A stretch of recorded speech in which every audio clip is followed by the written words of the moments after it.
हाय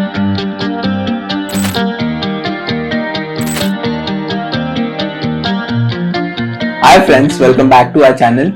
आज हम जो देखने वाले हैं हमारे पेशेंट, उनका पूरा एक्ने स्कार का जो प्रोसीजर है, सर्जरी है, आज के दिन में हम वो कैसे करने वाले हैं ये देखने वाले हैं। हमारे पेशेंट जो है वो मुंबई से आए हैं and it is a second session today. उनको एक्ने स्कार का बहुत सालों से प्रॉब्लम है एंड उनके डेली लाइफ में जब वो कॉलेज में जाते हैं तो उनको अंडर कॉन्फिडेंट फील होता है and we are trying to help him with this procedure.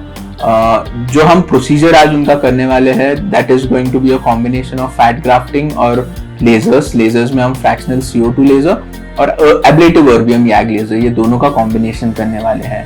सो ये प्रोसीजर अगर देखा जाए तो in general acne scar procedures they help quite a lot patients को।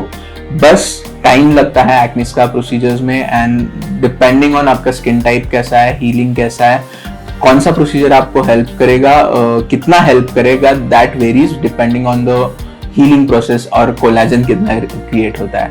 बट इन जनरल जो भी एक्ने स्कार के पेशेंट्स हैं उनको बहुत सारा होप है कि अच्छा इंप्रूवमेंट हो सकता है।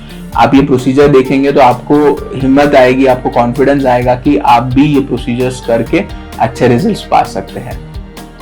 ये प्रोसीजर बेसिकली आज जो हम करने वाले हैं इसमें 3 स्टेप्स है। फर्स्ट होता है फैट का हार्वेस्टिंग, फिर एनेस्थीसिया होता है, लेजर्स हम करते हैं और फिर फैट को इंजेक्ट करते हैं सब्सिजन करके। सो ये बेसिक 4 स्टेप्स जो है अगर हम उसको ब्रेक डाउन करने का देखना चाहे तो फर्स्ट प्रोसेस होता है फैट हार्वेस्टिंग। सो हम उसको लोकल एनेस्थीसिया देते हैं वो एरिया में। So once you injected the anaesthetic now हम जो करेंगे उसमें टनलिंग होता है, जो एनेस्थीसिया इंजेक्ट किया है उसको स्प्रेड आउट करते हैं वो एरिया में ताकि उसका इफेक्ट बेटर होता है। जैसे हम ब्लड लेते हैं वैसे ही एक छोटे से होल से फैट हार्वेस्ट कर लेते हैं। वो फैट हार्वेस्ट करने के बाद फैट जो होता है वो येलो दिखता है, उसको फिर हम उसमें जो फ्लूइड होता है जो हम एनेस्थीसिया के लिए यूज किया होता है उसको सेंट्रीफ्यूज करके सेपरेट करते हैं और जो प्योर फैट है वो हम यूज करते हैं प्रोसीजर में। जब प्रोसीजर हम स्टार्ट करते हैं तो एनेस्थीसिया के पहले फेस को हम मार्क करते हैं कि कौन से एरियाज में स्कार्स है। अलग अलग लाइट में, शैडो लाइट में हम देखते हैं स्कार्स को प्रोमिनेंट करके वो मार्क करते हैं और फिर एनेस्थीसिया देते हैं, क्योंकि एक बार एनेस्थीसिया दिया तो वो फेस फूल जाता है जिससे स्कार्स अप्रिशिएट नहीं होते।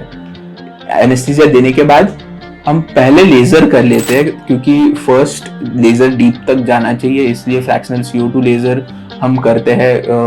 इन पेशेंट में हमने जो किया है वो थोड़े एग्रेसिव पैरामीटर्स से किया है। मोस्ट ऑफ द पेशेंट्स में हम जब इनिशियली करते हैं तो एग्रेसिव पैरामीटर्स से ही करते हैं। सो वो फ्रैक्शनल CO2 लेजर स्किन के डीप तक जाके जो डैमेज्ड कोलेजन है उसको डिस्ट्रॉय करके न्यू कोलेजन क्रिएट करने में हेल्प करता है, स्टिमुलेट करता है। फ्रैक्शनल CO2 लेजर होने के बाद हम पेशेंट को वापस सब्सिजन करते हैं। जो लोकल एरियाज है जहाँ स्कार्स है उधर टू एंड फ्रो मोशन से in the skin dermal intradermal सब्सिजन करते हैं, जिससे जो डिप्रेस स्कार है उसको फ्री अप किया जाता है वो स्पेस को, और उस स्पेस में हम फैट इंजेक्ट कर देते हैं। वो फैट वो स्पेस को स्ट्रेच्ड आउट, जो सब्सिजन किया है उसको स्ट्रेच्ड आउट रखता है। और फैट में बहुत सारे स्टेम सेल्स भी होते हैं जिनको हम scientifically adipose derived stem cells कहते हैं।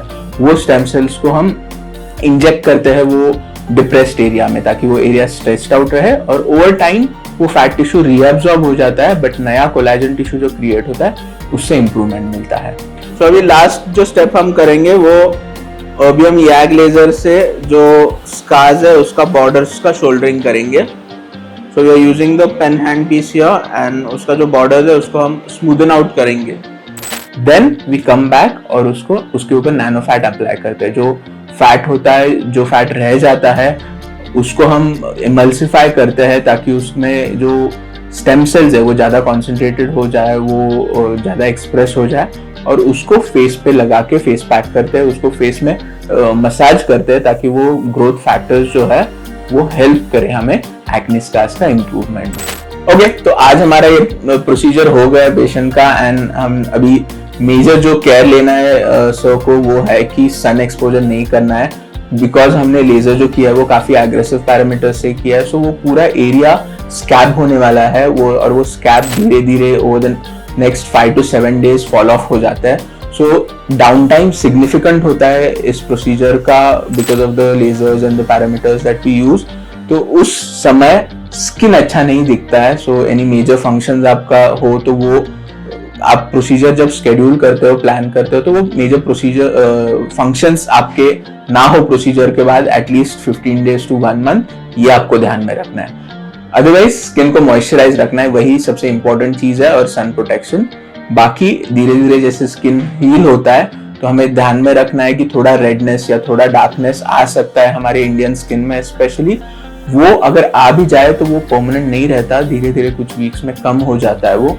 और अगर रह भी गया तो हमारे पास अच्छे ट्रीटमेंट्स है, मेडिसिन है, क्रीम्स है, लेजर्स है, जो वो पिगमेंटेशन को या रेडनेस को रिड्यूस कर सकते हैं। Thank you for being with us till the end, and यही ट्यून्ड अप रहे। हम इन पेशेंट का जो जर्नी है, आपको कैसे रिजल्ट्स आता है वो भी दिखाएंगे। Stay tuned for more updates. Have a nice day.